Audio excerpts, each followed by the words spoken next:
at the Taunton Area Chamber of Commerce. And today we are pleased to provide an opportunity for our members and the business community to hear from our local legislators in what we expect to be a very informative hour. We will be recording today's event for those who could not be able to join us at this particular time. So I just want everyone to know that it will be a recording. As we proceed through the day, if you have any questions, please enter them into the chat and we will address them at the end if time permits. We do have some pre-questions that had come in from folks, so we'll be most certainly starting with those. And then if we have time, we'll get to any of the questions that we have in the chat. I'd like to thank our sponsors for today's event. Our gold sponsor is the Lopes Companies. And then we had a few silver sponsors today. That's Bluestone Bank, Bristol County Savings Bank, Taunton Federal Credit Union, and our bronze sponsor is the Commonwealth Alternative Care. So thanks again for all of them to be able to sponsor this particular event. And again, we can't thank enough for the legislators to come and take time today. We know it's been a challenging 14 months or so through the pandemic. A lot of businesses have had some tough times. We're hopeful that we're going to be coming to the end of this, and we're very appreciative to our legislators to be able to take some time to take these questions today. So now I'd like to introduce our distinguished guests. First, we have Senator Marc Pacheco. Senator Pacheco is the Dean of the Massachusetts Senate, having proudly represented the 1st Plymouth and Bristol District as the state senator since 1993. Senator Pacheco currently serves in a leadership role on the Joint Committee on State Administration and Regulatory Oversight and the Joint Committee on Telecommunications, Utilities, and Energy. He also serves on the Senate Committee on Global Warming and Climate Change, and the Joint Committee on Export Development, and the Joint Committee on Higher Education, the Legislative Caucus on International Trade and Global Competitiveness, and the Council of State Governments, U.S. State Legislative Climate Alliance, and the Massachusetts Climate Alliance Legislative Caucus. Throughout his career, Senator Pacheco has supported initiatives to foster local and global economic partnerships, to secure a clean energy future, and protect the rights of veterans, women, and seniors. In September of 2019, the senator became a small business owner, acquiring the local radio station AM 1530 WVBF, your hometown radio station, which is broadcast throughout southeastern Massachusetts. Thank you, Senator, for joining. We also have Representative Carol Doherty. Representative Doherty was re-elected to the state representative of the 3rd Bristol District, Taunton and Easton. Carol Doherty is also completing her 5th term as a member of the Taunton School Committee. Her career and community service have focused primarily on education. She was elected to the president of the Massachusetts Teachers Association, serving 2 consecutive terms. She was later appointed Director of Professional Development in the School of Education at Northeastern University, where she remained for 18 years. In addition to serving on the school committee, her volunteer activities include co-hosting the Silver City Meeting House radio program on WVBF, a show dedicated to promoting civil dialogue on the issues facing the local community. Representative Doherty also serves on the board of directors of the Downtown Taunton Foundation and Triumph Inc., the Community Head Start Early Childhood Initiative. Thank you, Representative Doherty, for joining us. We also have Representative Patricia Haddad. She represents the 5th Bristol District, which includes the communities of Dighton, Somerset, Swansea, and Taunton in the southeastern part of the state. A member of the House since 2001, she has served on a variety of committees, including the Health Services and Elderly Affairs, Healthcare, Medicaid, Natural Resources and Agriculture, Rules, Ethics, and Ways and Means.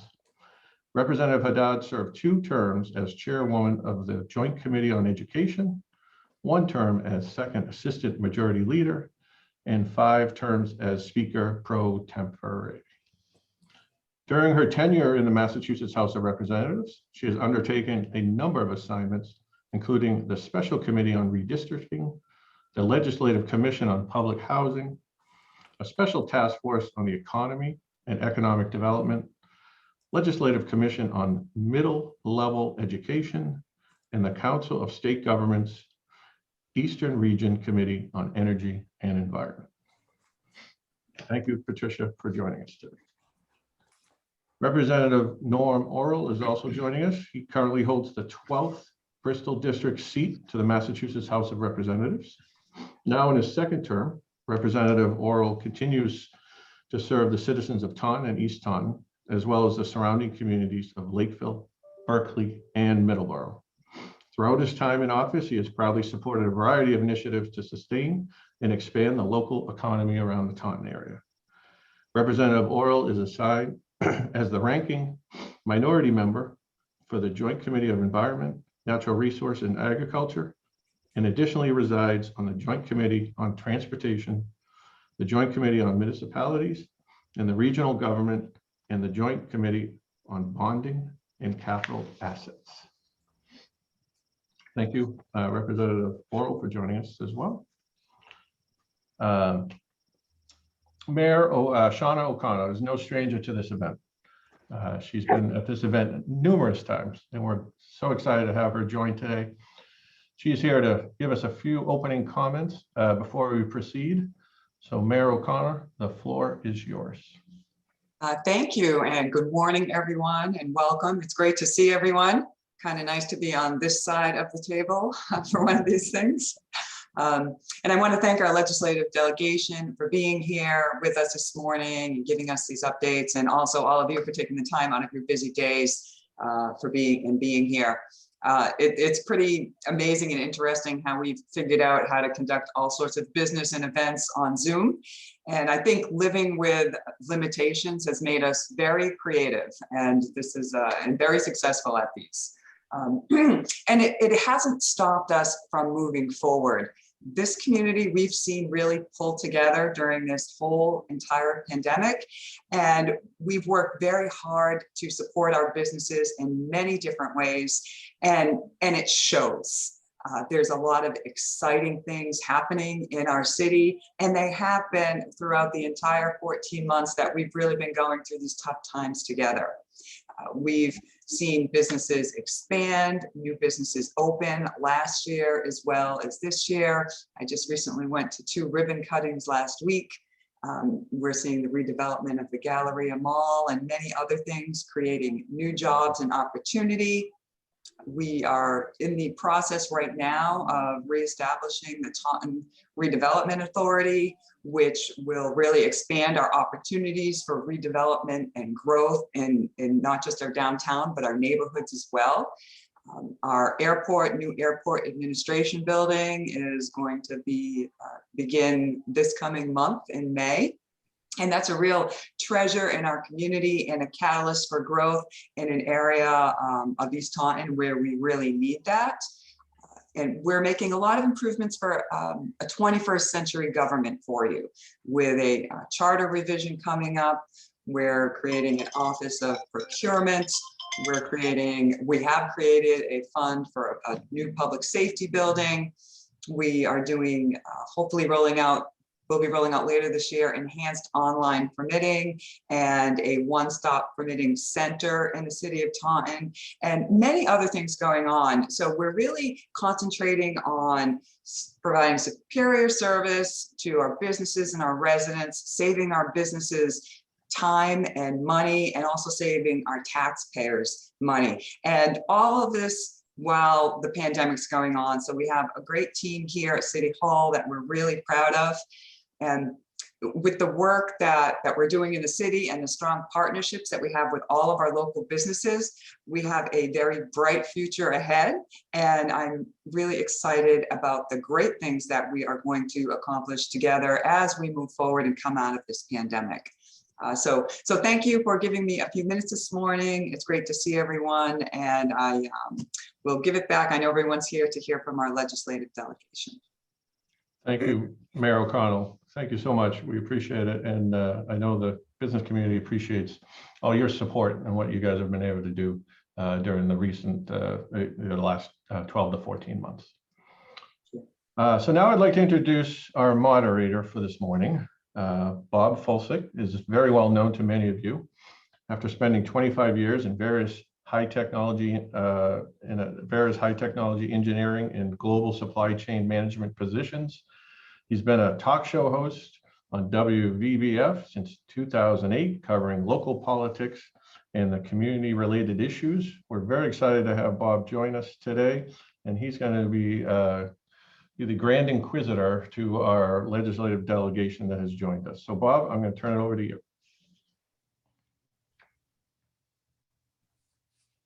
I think you're still on mute, Bob.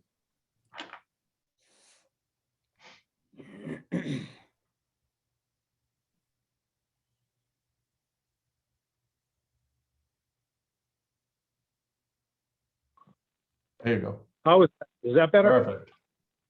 Right. CS technology people have no knowledge at all about technology, so I hope you can bear with me this morning.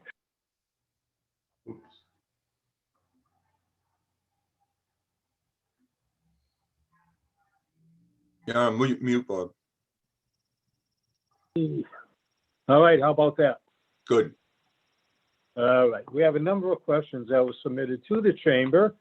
These are not my questions. These were submitted. My role here is to essentially read them and kind of solicit opinions from all of you on each particular question. The first one was actually answered pretty much by the governor yesterday, and that had to do with when they can, when you can expect restaurants and bars to have their restrictions lifted. The governor pretty much handle that. However, what I'd like to do is ask you legislators how you feel about the reopening plans put forth by the governor yesterday. And let's start with, I'll go alphabetically with Representative Doherty. Well, thank you. Thank you very much, Bob. And I just want to say how pleased I am to join you this morning and to have so many interested business folks coming into this conversation. So hi, everybody. I'm very excited about the governor's plans to move as rapidly as possible to reopening.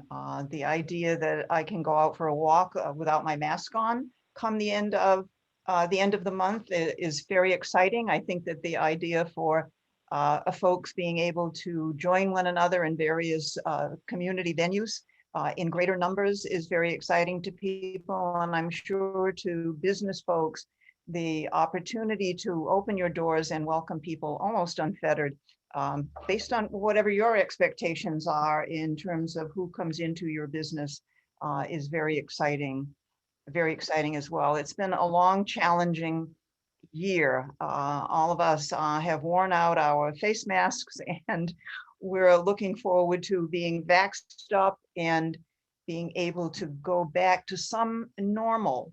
And perhaps the normal that we knew is now the new normal. And I think that the governor proceeds according to plan, and that he cautions us, though, to be very cautious and not to follow the metrics and not to be cavalier about this new wave of opening in the state. So I'm delighted. Thanks for asking that question. Are you all comfortable with the time frame he put forth to have basically all restrictions lifted by around August 1st or sooner? Just Representative Haddad? Sure, I'll say yes. Like Carol, I've just so looked forward to, like, really getting out. I had my second shot, so actually on Saturday will be my 2 weeks of being totally vaccinated. And just that has made me feel like I want to get out a little bit more. But the August 1st goal, I think, is the best for the kids, because that means they're going to be able to get back into school. That means they're going to be able to participate in sports. And being an old phys ed teacher and coach, I really believe that that is part of what makes the school experience. And I'm very happy that that means that kids will get back to a real school experience. I'd like to ask a question of Senator Pacheco. How is this Zoom world we're in right now? I know it's affected all of you with regards to being able to serve your roles as legislators. How has it affected you? Do you feel that you've been able to do an adequate job representing your constituents during this last year or so of the pandemic? Well, I think all of us feel as though it's inhibited our ability to actually get out and meet people personally, because when you see people one-on-one, you know, there are the other types of you know, reactions you have one to another as a human being, and it's unfortunate that that is not able to happen.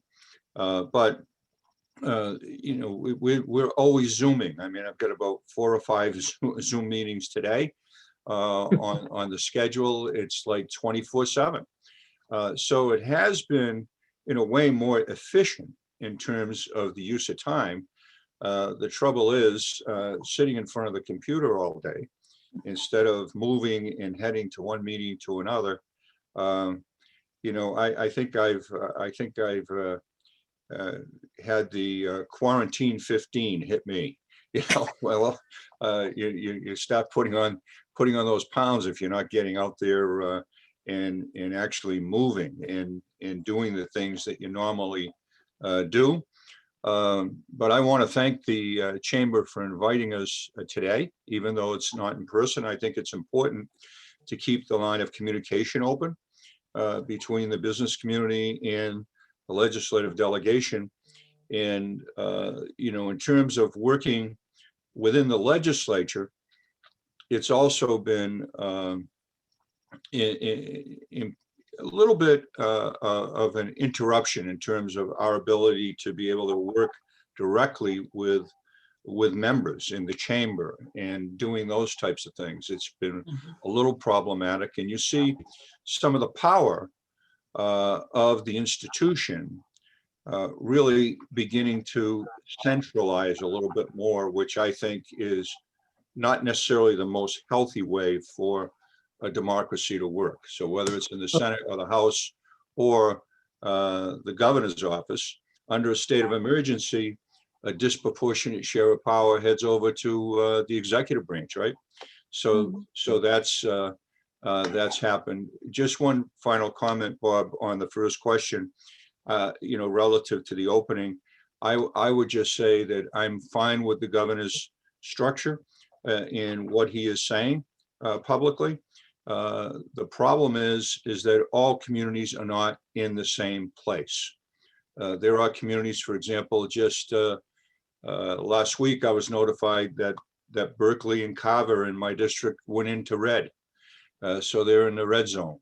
The city of Boston is not moving forward on the same timetable because they still have some problems, they believe. So I think individual communities, whether it's the city of Taunton or all the other communities I represent or statewide, really need to assess their own situations, where they are on the chart. And if they're not in the so-called green zone, they may want to really pay attention to what they're doing, because public health and science should be what really guides us. Thank you. All right, I'd like to ask Representative Orrall a question. When will you feel comfortable going back to the State House on pretty much a full-time basis to do your job? Well, as far as comfort level, I'm comfortable to go anytime. I think because we have put the safeguards in place when you are in the State House. We have set it up, though, that it is very convenient to do things we need to do remotely.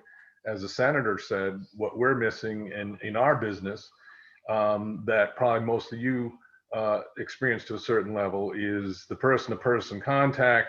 You know, this week being budget week in the House, it's 3-4 days solid of, 10 to 12 or more hours in session. What that afforded us when we're in the State House is the ability to grab another representative and discuss an issue or get an opinion or bring something up or learn something else that's going on.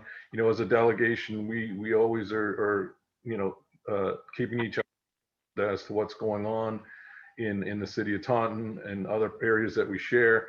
So we do miss out on that. But I think by the summer, I think we'll definitely be seeing by midsummer, certainly before I think the August, more and more people going back into session. And certainly as more people go back, then it's more advantageous to go back. It was a little scary there. I mean, people were at the beginning of this outbreak, people were into the State House and there were some cases being passed around. So,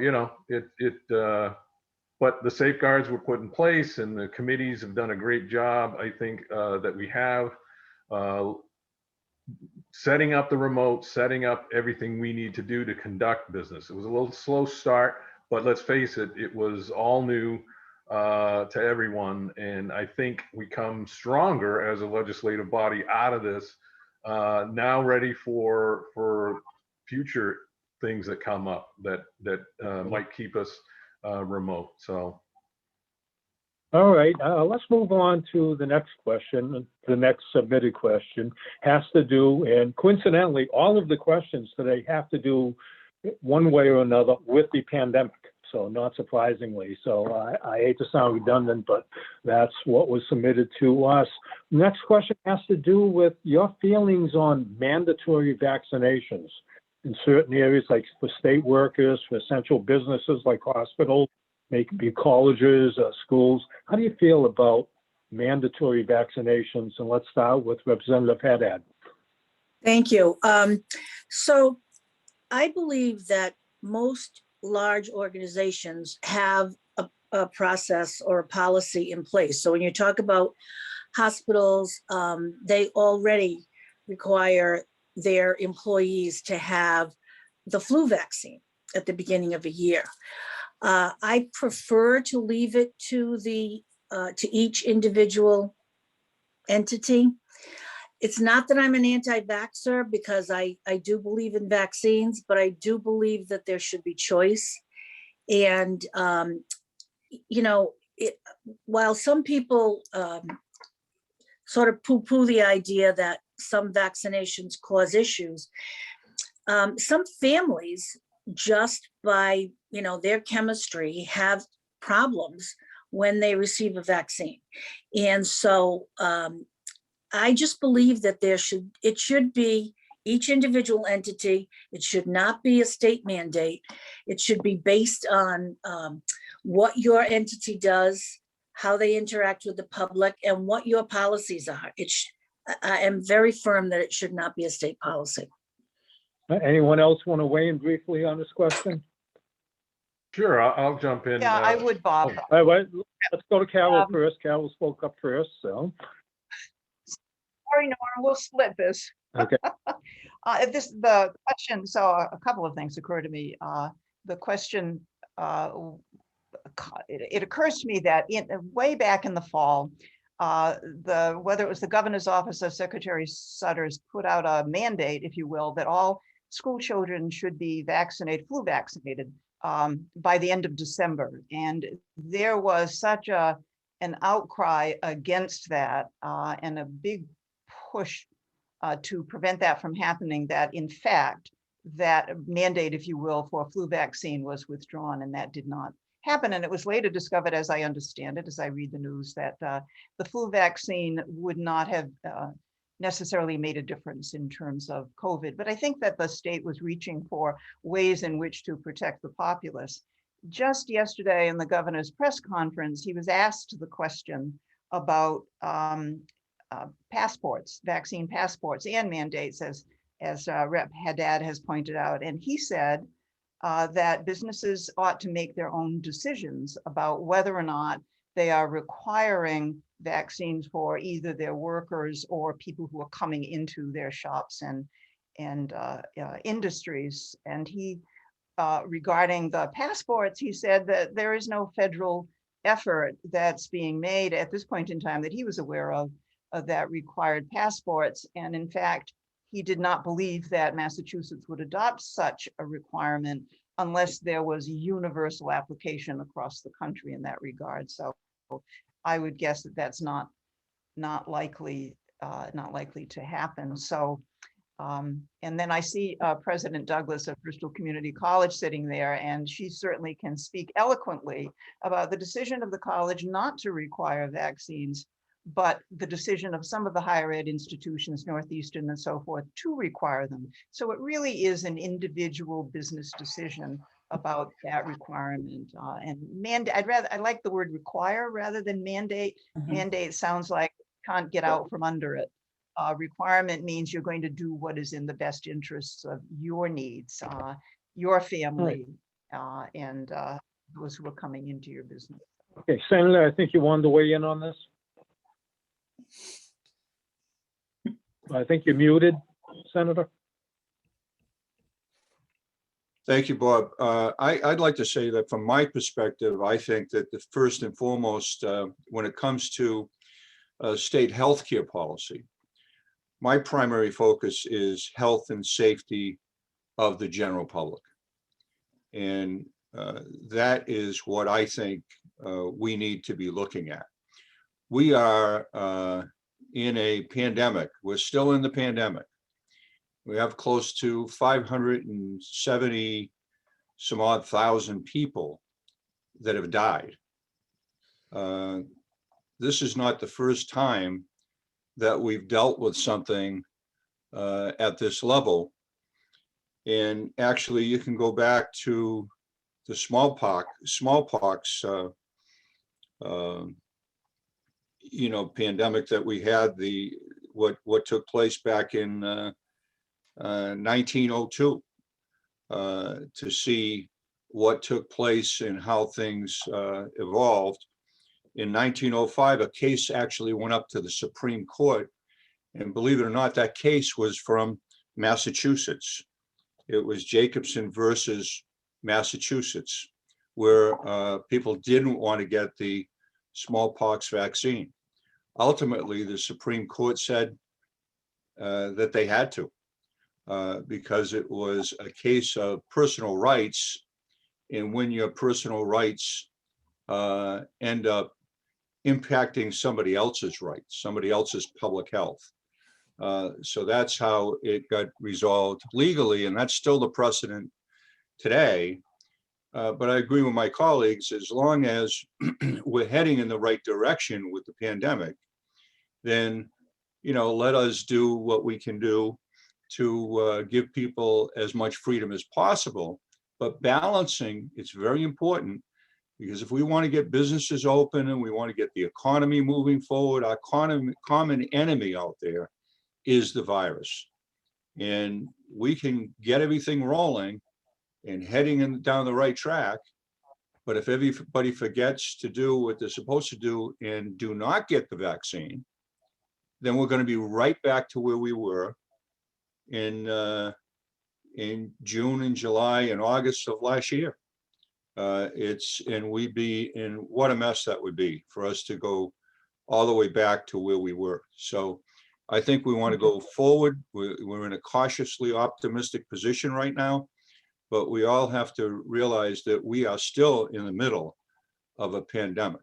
Hopefully we'll see the light at the end of the tunnel in July and August, but not if we completely ignore the public health guidance that is continuing to be out there for everyone. All right, let's move And on. actually, Bob, could I just say one quick thing about it? I do think it's not as much a matter of opinion as it is data. And as Carol mentioned, Right. the big blowback that we got was on the flu vaccine being mandated for all school children. And I think that was because it really wasn't being based on data. In the end, the flu wasn't a factor. So people were upset with the fact that, there was a mandate for a vaccine without the data to back it up. So I think we trust in the data, to get people vaccinated for this virus. And we'll, my understanding, which is very limited, even though, as we've joked before, I do look like Dr. Thayer. I am not Dr. Thayer. According to Dr. Thayer, I believe he would say that we can get herd immunity, a term I hadn't heard of before being in the legislature. We can get herd immunity without necessarily having every single person. So. All right, I appreciate that response. Let's move on to the next question. I'll direct this to you initially, Representative Orrall. And that has to do with the 5% increase in the unemployment insurance tax.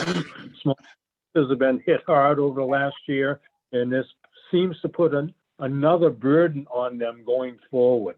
Okay, what can be done to relieve small businesses of this type of an increase in this particular tax, or really any other additional expense that they may occur over the next, few months as they try to pull themselves out of this business situation they're in?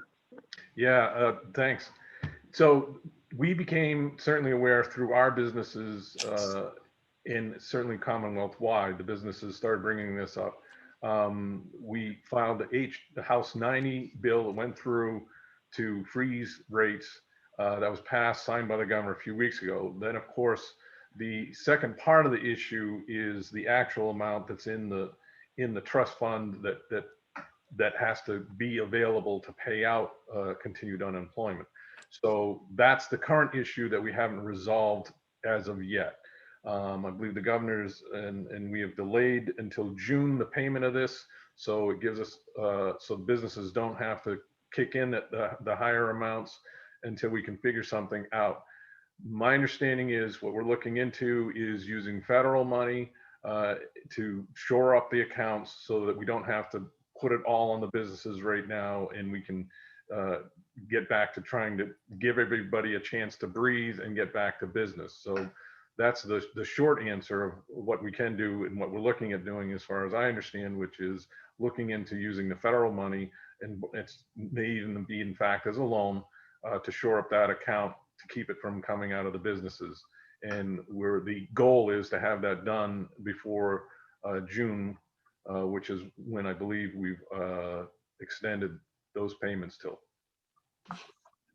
All right, anyone else want to weigh in on this particular question? So Yeah, yeah, Bob, if I might, just to add to what Norm has said, as I understand it, first of all, the solvency issue was kind of a curveball thrown at all of us because it was unexpected. And the good news is that the DUA has delayed the increases. Norm has pointed out, in order to give businesses more time to kind of hopefully get some resources together, and to give the state more time. I understand that in the law that we have recently passed, in the piece of legislation, that there has been a UI commission created by the law, and it's now beginning to form and ramping up. So the commission includes a wide variety of business employers, stakeholders, and will be reviewing the broader solvency issues. So it could be that the governor has some plans in mind in order to do this that we're not aware of, but certainly the legislature may well be asked to take action in that regard, particularly if federal funds are able to be used to help to support businesses in this regard. Yeah, Bob. Yes, Mark.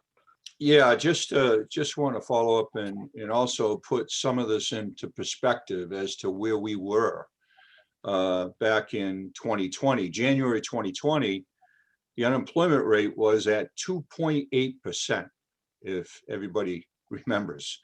Then we go to June, July 2020, and the unemployment rate was 17.7 and a little over 16% respectively.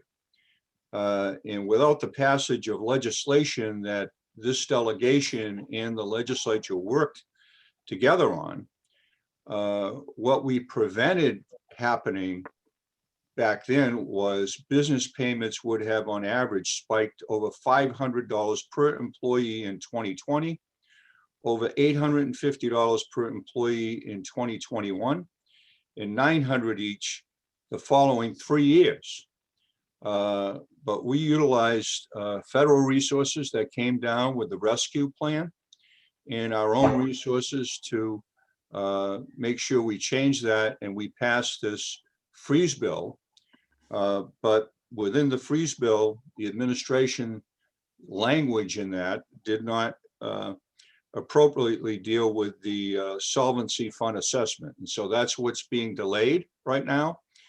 So the 5% increase that you're talking about is not going into effect at the present time, although it hangs out there as a possibility. I think it's also important to have everybody understand what didn't happen because of legislative action working with the executive branch. Thank you. All right. Okay, anyone else want to weigh in on this particular issue? I'll just Yeah. add in, we do understand, just to make it clear, we're trying to answer the question. What's behind it, I think you do need to know that we do understand the impacts it does have on your businesses. And, that this was, again, pandemic, but the government response to the pandemic may have hurt your business versus a big one. And, it was very tough to watch. A lot of big box stores being open, a lot of your small businesses and local businesses being shuttered, your employees being on unemployment. We recognize that. And I just wanted to make sure, we say that, and I know we all in the delegation know that, but just so you know, we did see it. We feel for you, and we are always having our ears open for how we can help you recover with that. So. All right, let's move on to the next question. I'll address this initially to Senator Pacheco. Is how, with the legislative delegation, how will you protect owners and landlords as it relates to the push to reestablish eviction moratorium? Do you support further eviction moratoriums at this point, or should we look at the effects it has on landlords at this point, where they are also suffering and having a hard time paying their mortgages because of the lack of rents coming in over the past year? I'm sorry, Bob. I heard you breaking up a little bit when you were asking me the question, but is this on the eviction moratorium question? That's correct. That's correct. Okay. Yeah. Yeah. Feel Well, about that? yeah, I'm obviously in the middle of the pandemic with the crisis ensuing, when we had that 17% unemployment rate coming in, people not being able to pay their bills, and it was quite a challenge. And so both at the federal level and the state level, there were pieces of legislation that were passed. Like with everything, there are unintended consequences that come along with it. I can't believe the number of calls that my office, and I know all my colleagues have received, with people that had good middle-class jobs, all of a sudden totally out of work. Sometimes not just one member of the family, but both members of the family, and out of work. What are we going to do? And all the mortgages got pushed back. The forbearance was put in place, all of those types of things. However, as part of that, sometimes we had people that weren't paying the landlords, and they were working. So that is a problem. That's not what the intent of the legislation was about. So now there is no state requirement at the present time, but there still is a federal piece that is there, I think, till June. I'm not sure. I had it in front of me, but I just lost it. But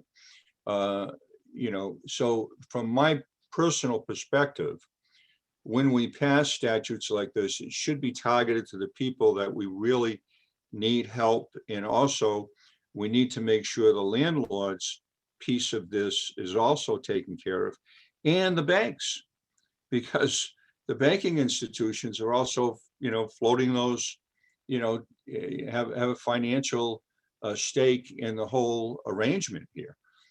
So we learned a lot through that, and I certainly have heard from a number of landlords and developers and banking institutions about the importance of getting this right. We have to have the right balance in doing so. But I don't see any movement right now for expanding it or continuing as the economy continues to open. If we have good news in June, July, August, I think we will see a lot more jobs coming back. We'll see a lot of the economy starting to open. Our underlying piece of the economy is good, but we've got to get the rest of the the restaurant economy, the hospitality industry, the travel industry, going. And then I think we'll see those jobs come back. All right. Anyone else want to weigh in on this particular question, or should we move on at this point? Carol, you're on mute. I think Carol's speaking.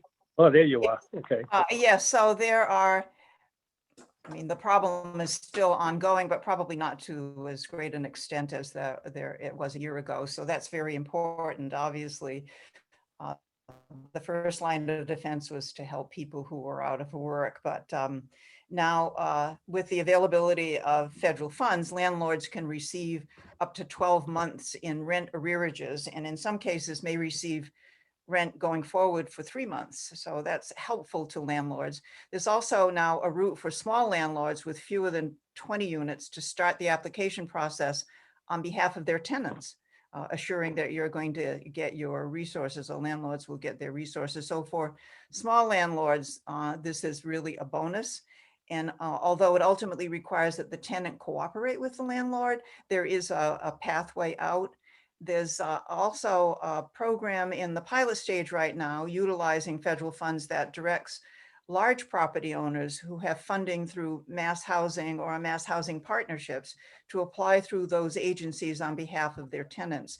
So that puts a little bit more power in the hands of the landlords, where it appeared initially to be solely a tenant application for support without the landlord really being guaranteed that they were going to get the resources they needed to continue on paying their mortgage and their bills as landlords. So there's lots of information on the mass.gov/info details subsidized housing emergency rental assistance. So if you go there, there's lots of information there that will help to support you if you are a landlord moving forward. All right, just to let you know, we have time for maybe a couple more questions. Then at the end, we're going to allow each of you about a minute just to address the chamber with whatever you want to let them know at this point. So that's the way we'll do the rest of this, if that's okay with you. Next question has to do with the transfer of skills training. A lot of people have been out of work. A lot of people will not be going back to the jobs they originally had. What are your plans with regards to having additional training available and transfer of skills training available to the population out there? What can the legislature do about that particular issue? And let's address it. Let's start with Carol. I think you're next to. I think, well, let Pat, if you don't mind, Bob, Pat can take the lead. No, Thank you. fine. Thank you. Well, first of all, we've always had a pretty robust various training programs. And as Carol said, we have Laura Douglas on today. She could answer this question, without breaking a sweat. But, we're all looking for what's the next thing, because yes, some people are not going to go back to their jobs, but we're doing things at BCC, we're doing things at all of our community colleges, not only in retraining, but in moving kids into, and I shouldn't call them kids, but with early college, we're trying to move students forward into what is going to be the next thing. I very often have this discussion with people who talk about our voc tech schools, and they name some of the majors, and my answer to them is, why aren't we speaking with business? Why aren't we saying to the business owners, what are the skills you're looking for? What are the things that are going to be the up and coming things? Instead of expecting us to pull a rabbit out of a hat, I think it makes more sense to talk to people like you and say, where are you going to go next? Are you going to remain semi-remote?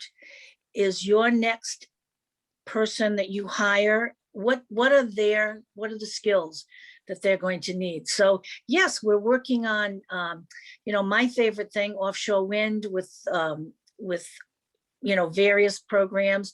We put a lot of money into training for the offshore wind industry in our most recent energy bill, and the House has put more in the budget. So we're ready, but I think you need to tell us, what is it that you want people trained for? Because it's not going to be the same for everybody. And I think that the programs that we have in place answer all of those issues. And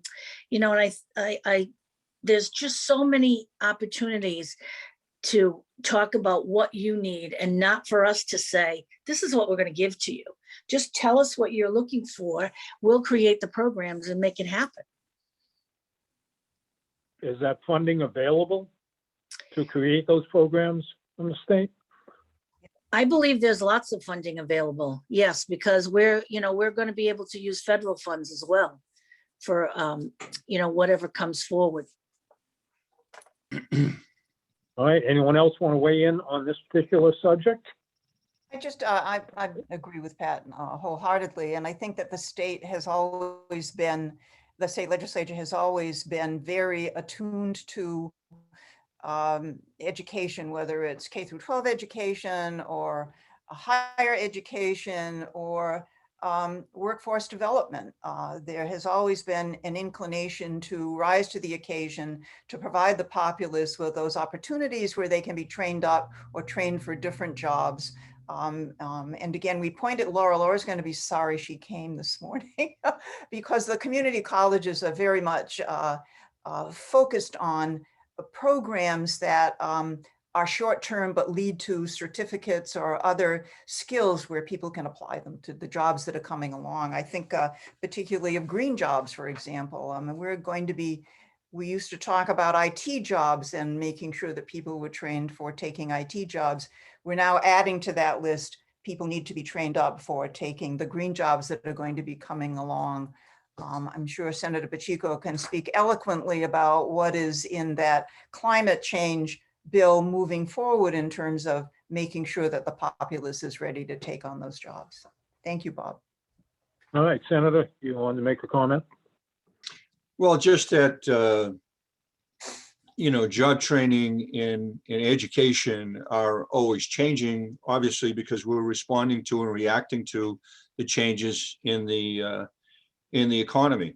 Just take a look at technologies and the technology that we're using right now and how that will change the future of work. There's a whole lot of commercial space in the metropolitan Boston area that will not be utilized in the same way that it once was, because there's a lot of businesses that are finding out that they've been able to conduct their business without spending the amount of money that they're spending with the square footage that they have right now, and they're switching out space requirements and actually scaling back on the square footage that they're utilizing for commercial, and doing agreements with their employees to work from home or other regional locations in other areas around the Commonwealth.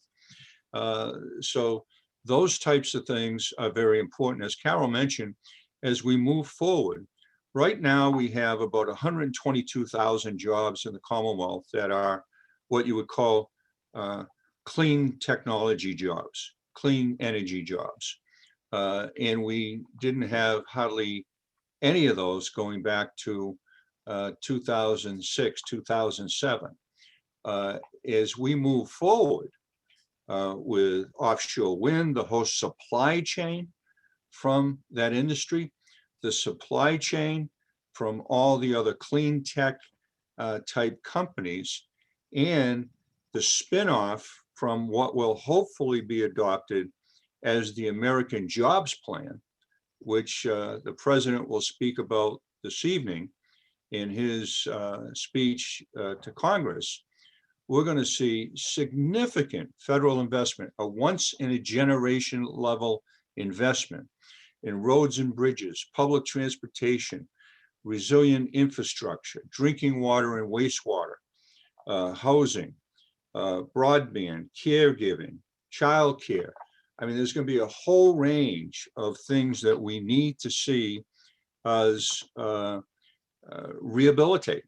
I have a bill that my colleagues have, I believe, co-sponsored with me to do 1 million homes in Massachusetts over the next 10 years, 100,000 per year, a total rehabilitation of these homes for energy efficiency, switching out oil and gas heat, going to energy efficiency and putting in heat pumps, cutting back on energy, but also cutting back on carbon emissions and creating millions of jobs.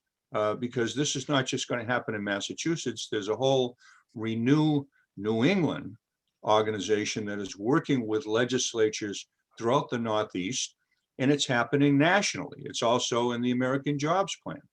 So final point is that I think cities and towns and businesses really need to be planning for the next set of major investments that are coming down the pipeline, and higher education institutions also need to be planning. And I know Laura Douglas is, and I know that Fred Clark is over at Bridgewater, and a lot of the institutions, UMass Dartmouth, they all need to be looking at what do I need to do with my physical plants? Where can I take some of the federal money and make sure I make my buildings more energy efficient? Because we're going to have some one-time money coming down to invest in that higher education infrastructure. How about the education and training programs that are going to be needing as I move forward? Because there's going to be resources to fund those so that we can meet the challenge of the rest of this 21st century. So all of these things are really exciting, and it is part of what makes it so special to be serving at this real difficult moment for all of us to serve in, whether it's state, local, or in a business right now. But it's also an exciting time to be doing what all of us are doing, at this point in time. Thank you. All right. With that, Bob? we'd like to Bob? cut off the discussion. Yeah. There were a couple comments in the chat box I just wanted from BCC. I just thought I would just highlight those. Bristol's working with Mass Hire, Bristol and Greater New Bedford Workforce Board to implement training programs virtually in various sectors, including the healthcare, manufacturing, and finance. And then we also heard from BCC saying that they're also free training to help our community get back jobs. They just launched a program in cybersecurity. Their National Offshore Wind Institute will open later this year. They have a partnership with Bay Coast Bank to hire people that want to transition into banking careers and also get a college degree. And they have another huge effort on English as a second language. So it sounds like the local community schools are very active in helping to retrain and get some of the folks back to work.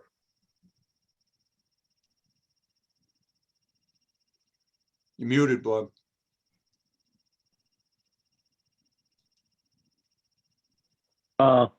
There we go. All right, I'd like to give each of the legislators about 30 seconds to a minute just to give a final address to the chamber. Where you see us going forward. So let's start right now with Senator Pacheco. Thank you very much, Bob, and let me thank my colleagues, thank the mayor, thank all of the members of the chamber for being with us, this morning to talk about the issues that concern you. And I hope that if we haven't answered your questions, or if I haven't, please reach out to my office. As I hope I'm always available to try to. One thing that's good throughout this pandemic is the phones usually are still working. So please give us a call. We'll get back to you as soon as possible. A lot of folks have asked me about the Senator's Business and Economic Advisory Council. We will be doing that again to stay in touch. So thank you very much for allowing us to be with you this morning. Let's keep working together. Thank you. Senator Orrall, your final closing statement? Sure, I'll make it as quick as I can. I just want to throw a couple things out there that we didn't get a chance to touch on. That is, there are a lot of grants towards businesses still ongoing. There's some new ones coming out. One that I think is new is a restaurant revitalization grant. Certainly take advantage of your time as a chamber with Secretary Keneally. I believe you have bi-weekly meetings with all chambers to give your feedback to them as well. We just passed in the House this week, we made permanent the film tax credit, which, Brockton, just had a big film going on. It's not outside of the question with this permanent film tax credit that the city of Taunton could also take advantage, and that would benefit the local restaurants, local businesses, et cetera, immensely. And just look for those opportunities, as well as what my colleagues have spoke about. Certainly my background's infrastructure. I think we will be seeing, big investments. We're already seeing it with the South Coast Rail. We've got over $1 billion being put into that infrastructure project here in our region, certainly through Taunton, East Taunton, and the surrounding area.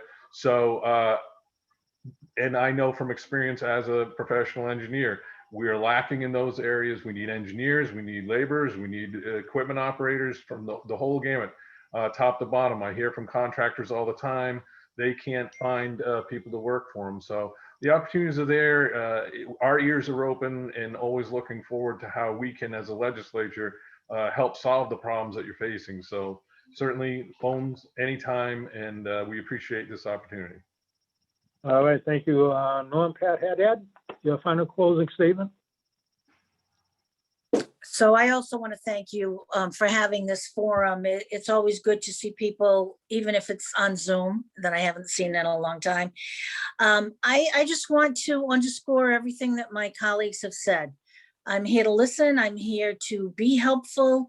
As a matter of fact, my next Zoom is going in to ask for money for Seed Corporation, Sue Murray. And just so you know, those are some of the things that we can do as a legislature: provide money for seed, who then in turn provides money for, these microloans and things that you do. So it's all about communications, all about letting us know what you need, and we will do our very, very best to provide it. Thank you. Thanks for having me.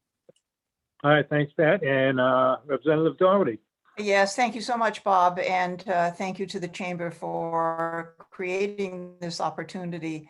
There's nothing that I appreciate more than having a chance to talk with folks in the community and to hear from folks in the community about their wants and needs. I was very interested in the list of questions that were put forward because I think for me, it helps me to focus specifically on what the wants and needs of a particular constituency might be.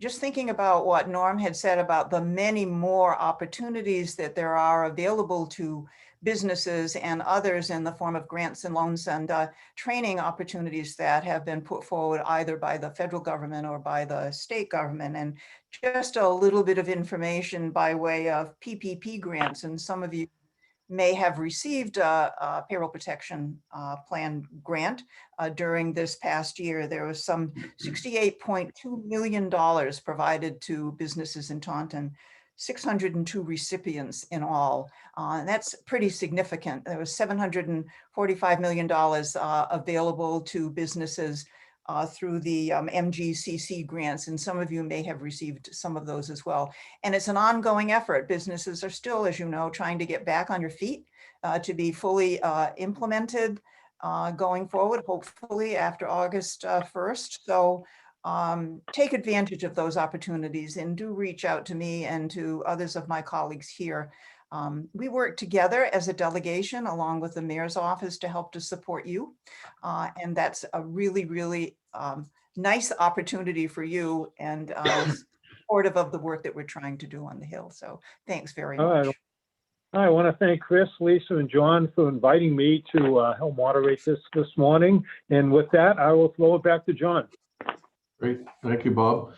Well, I wanted to thank the entire legislative delegation, Mayor O'Connell, Bob, great job moderating. I'd like to thank all our sponsors and all the attendees for joining. We really do appreciate it. There is a little programming note. Next Wednesday, we are going to have a Q&A with Congressman Jake Auchincloss at 10 a.m. So hopefully people will be able to join there. Again, thanks everyone for joining, and hope you have a great rest of your day. Thank you. Thank you, John. Thanks. Thank you.